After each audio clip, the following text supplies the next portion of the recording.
Hey guys, welcome back to Maker's Corner, Holiday Edition. Now, the keen eyed among you may have noticed that I'm outside at night, and well, there's a good reason for that.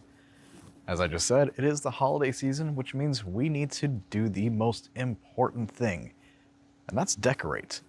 But we're not just going to toss some lights up on the building and call it a day. No. We're instead going to be doing projection mapping. And for that, well, I'm going to show you how I built this projector enclosure that is weatherproof and, well, pretty darn sturdy and not going anywhere. And if we do it just right, we'll end up with something like this. Isn't that just amazing? I mean, if you want to be the coolest house in the neighborhood, this is definitely the way to do it. And of course, because we're using projection mapping, we're not limited to just one single facade. No. We can have as many as we want, including, but not limited to, this amazing facade for our amazing sponsor, PCBWay. Now, we're going to talk a little bit more about them later and how they can help you out with a project like this. But for now, it is really, really cold out. So if you're ready, let's get started. Okay. So while editing this video, I realized I forgot the most important thing in the intro, and it's that I did make a few mistakes while building this enclosure, so make sure to stick around until the end of the video because I will be going over said mistakes and how to fix them so that you can hopefully learn from my wrongdoing and do it better if you decide to build something like this. So, okay, let's get started. Okay, so whenever possible, I like to try and create a 3D model so I have something to reference while I'm building, and in this case I also color-coded it to make it a little easier for you guys to follow along. I'll be referencing this cut list throughout the build, but we're going to need a 24x24 sheet, two 20x20 sheets, two 12x24s, two 12x21.5s, and two 12x20. Alright, so we're going to start off with the easiest part first, the base. For this, we're just going to need one of our full 2x2 sheets, the 24x24, and we're going to need two 12x24 pieces for the legs. This is a very straightforward cut. We're just going to take one of our 24x24 pieces and cut it directly in half to give us our two 12x24 pieces. Now I'm going to pause the video here for just a quick second for a bit of a safety reminder. If you're going to be cutting sheets of wood like this, you need to make sure you have a sacrificial board underneath so that the wood doesn't fall once you make that cut. If it does, it can bind on the blade and cause kickback, which is extremely dangerous. So be smart and stay safe. Okay, so now that we have our two 12x24 pieces cut, I'm going to attach them to the full 24x24 sheet. To do this, I'm just going to drill a couple of pilot holes. I'm also going to hit it with a countersink so that the head of the screw doesn't split the wood when we drive it in. Once I have the first screw in, I can go back and do the rest of the holes. I just do that so that the wood doesn't move on me. I am using number 10 wood screws, so pilot holes are absolutely essential here, otherwise you will split the wood. And you'll be doing this to both sides. The only reason I'm not showing the other side is because when I recorded it, well, my big old head was in the way and you couldn't see anything. Oops. With the base more or less complete, we can focus our attention on the first part of the actual enclosure, our first of two 20x20 pieces, and this is going to be for the bottom of the enclosure. There's really nothing fancy here, just cutting a 24x24 sheet down to 20x20.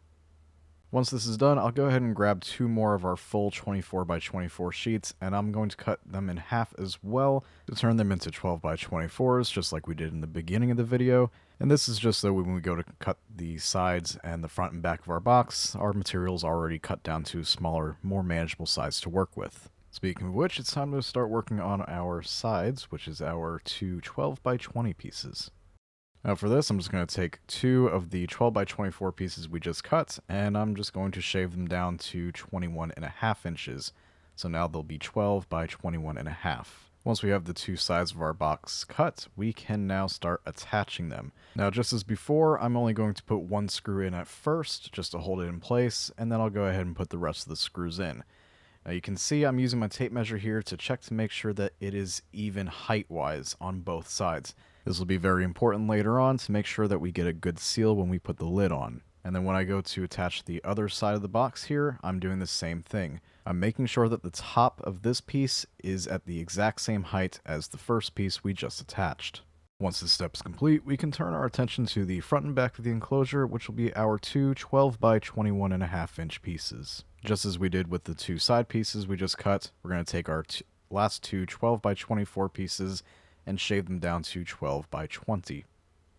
Now these pieces are a little bit easier to install because you don't need to measure anything, you just need to line it up and make sure that the top of these pieces is flush with the top of the two sides we just put in. So I'll start off again by putting in one screw, and then I can move things around a little bit as needed to make sure that it is nice and flush. Once that's on, we'll go ahead and flip it over and do the same thing on the other side. I started this video a little late in the day, so I figured the last thing I would do before calling it quits was to paint the base that we did in the very beginning of the video. Please be smart, don't do this on your patio, do it outside in a properly ventilated area. This was a really bad idea. One final thing before I take a much needed dinner break, I wanted to drill the holes for the projector arm mounting bracket, so for this I just used the bracket itself as a guide. After drilling each hole, I just dropped a bolt in to keep it from moving while I drilled the other holes. And the last thing I'm going to do for the day is actually install the bracket. For this, I just used some M8 bolts and some oversized washers, along with some nylon lock nuts to make sure that they would not come loose at all once everything's all put together. So the next morning, it was time to tackle how we were going to actually attach the box to the ground and make sure it doesn't move.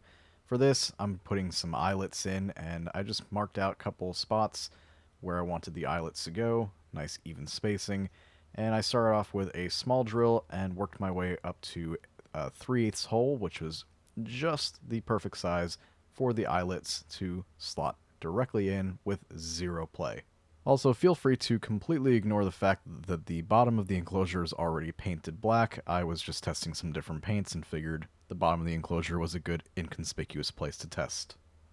So the next step was to transfer the 3/8 inch holes we just drilled in the enclosure into the base. After getting the enclosure lined up on the base the way I wanted it, I grabbed a couple of screws and just put them in temporarily to hold the enclosure in place while I drilled the larger 3/8 inch holes so that nothing would move around on me, as the alignment of these holes is actually pretty critical. These holes are how the enclosure and the base will be attached to each other, and in addition to that, it's also how we're going to be anchoring the entire enclosure down to the ground. So take your time and make sure these holes are very well lined up. Since it was already nighttime and dark out, I also took this opportunity to put the projector in temporarily so I could trace the outline of where I need to cut my window so the projector can actually shine outside of the box. After that, I removed the front panel and brought it upstairs so I could start cutting the window for our projector. I started out by drilling 4 holes in each of the corners and then taking my jigsaw and carefully trying to cut as straight as I possibly can to create our window. Once it was cut out, I just went back and cleaned up the corners with the jigsaw so they were nice and sharp and pretty looking, I guess. I originally was going to keep them rounded, but I did not cut them that well. With that finished, I was able to put the front panel back on and move on to the next step of this project. So as you can probably imagine, we're going to need a way for our projector to breathe. After all, putting a hot projector in a closed box is pretty much a recipe for a dead projector pretty quickly.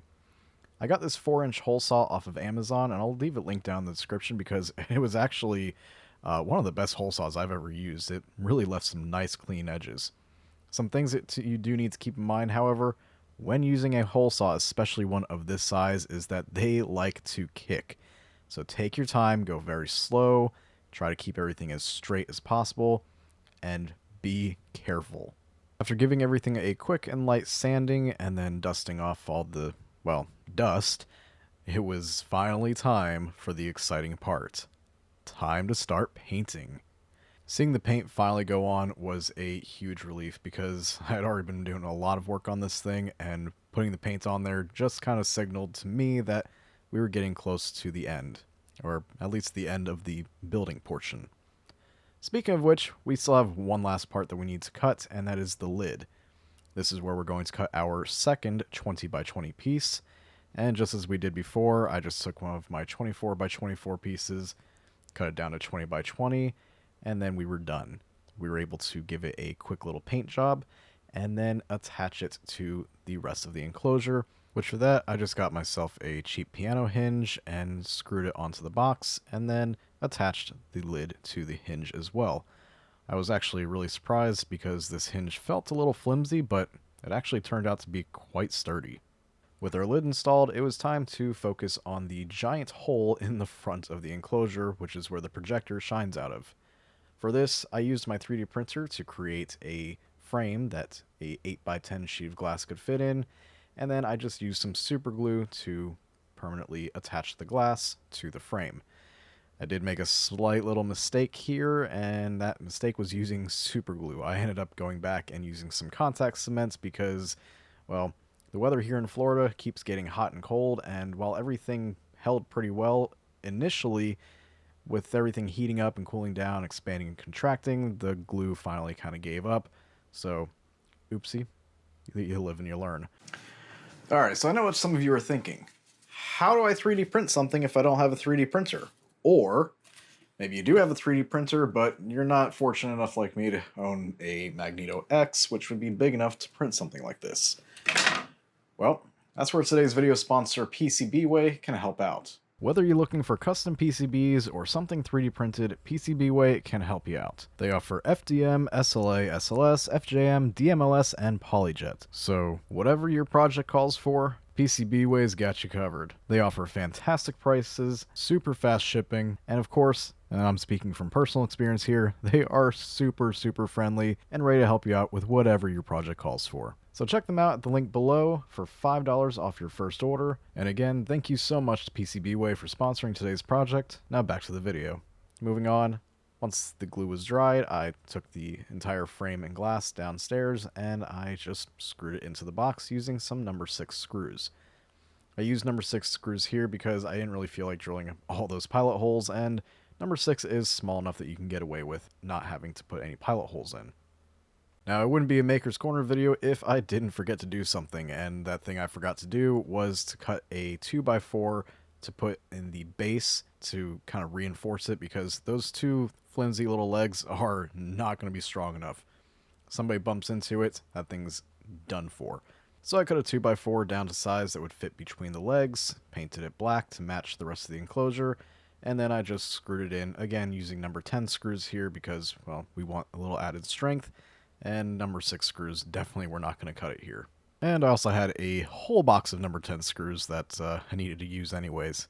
And I also got a pretty nice surprise. These two lovely ladies decided to stop by to see what I was doing, and, well, the furry one wasn't really that interested. She just wanted to lay in the grass and enjoy the nice weather. It was now time to install our ground anchors. I drilled them into the ground in the approximate locations that matched the 4 3/8-inch holes that were on the bottom of the enclosure, and then I attached some turnbuckles to them because this is how the ground anchors and the enclosure are going to be tied together. I moved the entire enclosure directly over where we put those ground anchors, and then threading our eyelets up through those holes, I secured them in place with some oversized washers and some lock nuts. And now we can move on to actually attaching the turnbuckles from the ground anchors to the enclosure. Now, fortunately, this is a fairly simple step. You just open them up wide enough to reach the eyelets on the bottom of the enclosure, and then tighten them down until they're snug. You do not need to go crazy on these. Just tighten them up until they're good and snug, but not so tight that you're going to damage the enclosure or the base. It was now time to focus on adding our fans.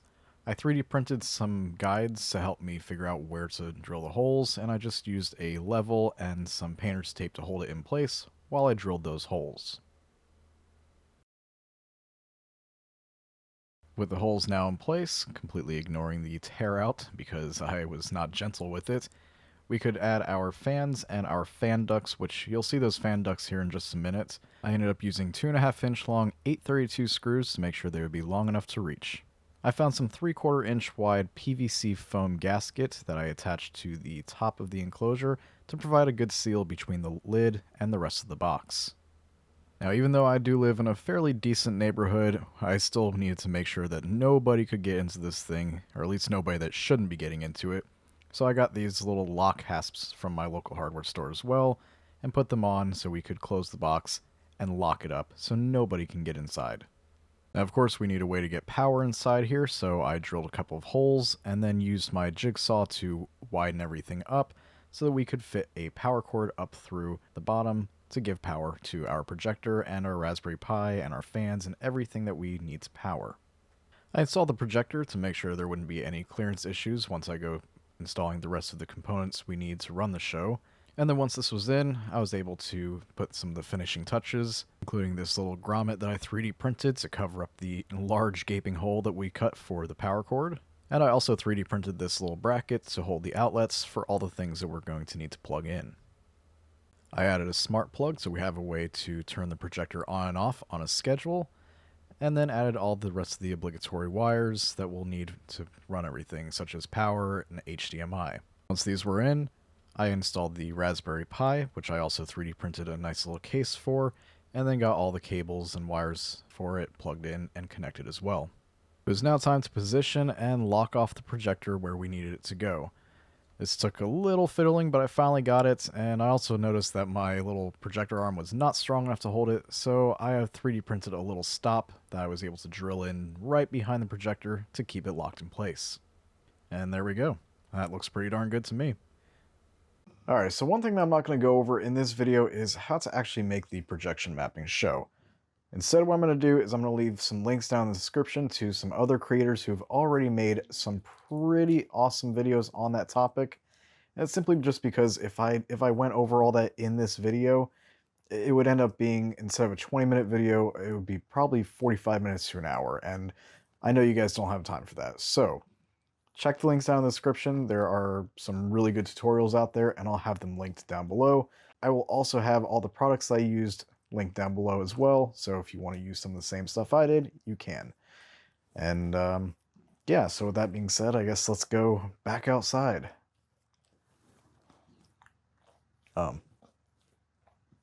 You good? Okay. Alright, so as mentioned in the beginning of the video, I did make a few little mistakes, so we're going to go through those real quick right now. Number one, the projector glass. I used super glue. That was a really dumb choice, so I instead used some contact cement around the edges, and that's been holding pretty darn good. Mistake number two was the fans. I reused the same 5-volt fans I used last year, but my enclosure last year was significantly smaller, so they just weren't able to move as much air as I needed. Upgraded to some 12-volt fans, all my problems have gone away. Mistake number three, and this is mainly due to the fact that I'm not using the correct type of projector for this. You should be using a short throw projector. All I have on hand is a long throw. So this projector arm just isn't strong enough to hold it at the extreme angle that it needs. So I ended up having to 3D print a couple of little stops here to push the projector up and keep it at the angle, lock everything in place. That was a quick and easy fix, and it hasn't moved on me in a couple of weeks, so I think we're pretty good there. And the last thing that I did that I really should have done a little bit differently is the paint. I used spray paint. Spray paint works, but it's not the best option. Realistically, I should have used some good outdoor roll-on paint, put 2 or 3 coats on, and this thing probably not only would have looked better, but also, frankly, would probably last a bit longer. As you can see, I also didn't paint the inside of the lid because, well, I ran out of paint and I was too cheap and lazy to go run and get some more. So there's that. Everything else, however, flawless. I'm really happy with this entire project overall. And yeah, that's it. Now, one last thing. Before we end this video, I understand that this project, especially if you don't have the tools, might be a little advanced for some people. And especially being this close to the holidays, you might not have enough time to do it. That's okay. Wait until next year, because I'm actually going to be redesigning this entire enclosure, and it's going to be cheaper, probably a bit stronger, and far easier to build. Right now, the only tool required for my new design to actually build the enclosure is a screwdriver. So if this is a little outside your league, make sure to stay tuned, get subscribed, because we'll be working on that one probably in August, so we have enough time for not only Christmas, but also for Halloween. So as always, I'd like to thank you guys so much for watching. If you enjoyed the video, please give it a like. Maybe consider subscribing so you can see all of my other projects. And I'll see you next time.